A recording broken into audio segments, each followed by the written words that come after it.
আমি টিকটকের রাজপুত্র, আমি পাপি। লাইলার সাথে একসাথে 4 বছর থাকার পরও সে আমার নামে ধর্ষণের মামলা দিছে। আমি আসলে এই পাপি, তাই দুধ দিয়ে গোসল। তেমন কিছু না, আপনাদের টিকটকের রাজপুত্র 1434 কে গোসল করানো হচ্ছে দুধ এবং সোনার উপর পানি দিয়ে, পাপ মুক্ত করার জন্য।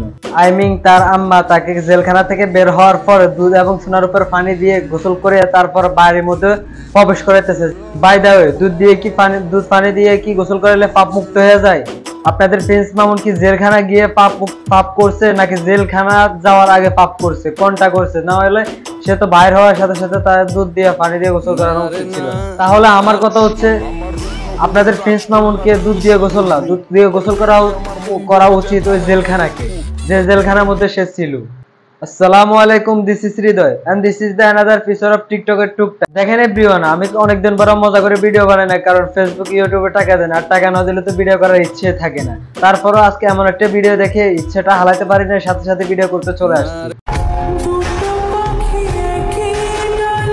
তো প্রিয় দর্শক, আজকে আমাদের স্পন্সর হচ্ছে hridayfollower.com। এই ওয়েবসাইট থেকে আপনি যে কোনো সোশ্যাল মিডিয়া লাইক, ফলোয়ার এবং যে কোনো ওয়েবসাইটের সকল কিছু নিতে পারবেন এবং ফেসবুক ইউটিউবে মনিটাইজেশন করে ইনকাম করতে পারবেন। তো কিভাবে ওইখানে অ্যাকাউন্ট করবেন, কিভাবে সার্ভিস নেবেন, ওই বিষয়ে একটা ভিডিও আমার ডেসক্রিপশন বক্স অথবা কমেন্ট বক্সের মধ্যে লিংক দেওয়া থাকবে। লিংকটা দেখে আপনারা ভিডিওটা দেখে আসবেন।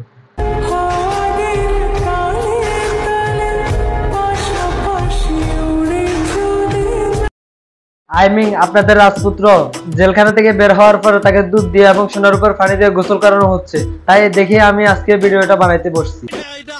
না ব্রাদার, আমরা এগুলোর থেকে এগুলাই আশা করছি আর এগুলাই পাবো। এগুলা ছাড়া দেখেন ব্রাদার, ওরা যেটাই করুন ওইটাই ভাইরাল হয়ে যায়। কিছুদিন আগে মামুন লাইলা একসাথে মারামারি করছে, আবার কিছুদিন পরে ছাইরা দিছে, আবার কিছুদিন পরে বিয়ে করছে। আচ্ছা, একটা কথা আপনারা বলুন তো, আমরা কি এমবি কি ওগুলো ভিডিও দেখানোর জন্য? আমার দুইটা প্রশ্ন। একটা প্রশ্ন হচ্ছে, দুধ আর সোনার উপর পানি দিয়ে গোসল করলে কি আদৌ পাপ মুক্ত হয়ে যায়? তাহলে আপনারা দেখেন, আমরা প্রতিদিনে তো ছোট বড় অনেকে পাপ করি, তো সেক্ষেত্রে আমরা তো দুধ আর সোনার উপর পানি দিয়ে গোসল করলে তো আমাদের পাপগুলো মুক্ত হয়ে যেত না। আমি নিজে বলতেছি না, প্রিন্স মামুনরা আপনারা দেখেন তার পাপ মুক্ত করার জন্য তাকে দুধ আর সোনার উপর পানি দিয়ে গোসল করছে। তাহলে আমরা কি করছি? আমরা দুধ আর সোনার উপর পানি দিয়ে গোসল করলে আমাদের পাপ মুক্ত হয়ে যাবে না? আচ্ছা, আমার একটা প্রশ্ন, আমরা হয়তো দুনিয়াতে না এগুলা করলে বেঁচে গেলাম, তাহলে আখিরাত আল্লাহর হাতে গেলে আমরা তো চিন্তার বিষয়, আল্লাহর কাছে আমরা কি জবাব দেব? ব্রাদার এবং সিস্টার, আপনারা দেখেন তার আম্মা এমন একটা বিষয় ছেলে খেলার মতো বানিয়ে ফেলছে। তার আম্মা বলছে, আমার ছেলে জেলখানা থেকে বের হচ্ছে দুধ এবং সোনার উপর পানি দিয়ে গোসল করে, তারপর আমার ছেলেকে আমরা বাসায় নিব, মানে পাপ মুক্ত করে একসাথে বাসায় নিব, না মানে মামার বাড়ির আবদার আর কি। যাই হোক, আমার দ্বিতীয় নম্বর প্রশ্ন, আচ্ছা আপনাদের প্রিন্স মামুন 143 কে জেলখানা থেকে বের করা হয়েছে, বের করার পর দুধ এবং সোনার উপর পানি দিয়ে গোসল করানো হয়েছে, মানে তার পাপ মুক্ত করার জন্য।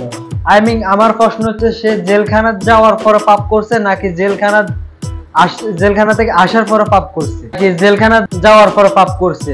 না, জেলখানা যাওয়ার পর পাপ করলে তো, জেলখানা যাওয়ার আগে পাপ করলে তো তার জেলখানা যাওয়ার আগে দুধ এবং সোনার উপর পানি দিয়ে গোসল করানো উচিত ছিল।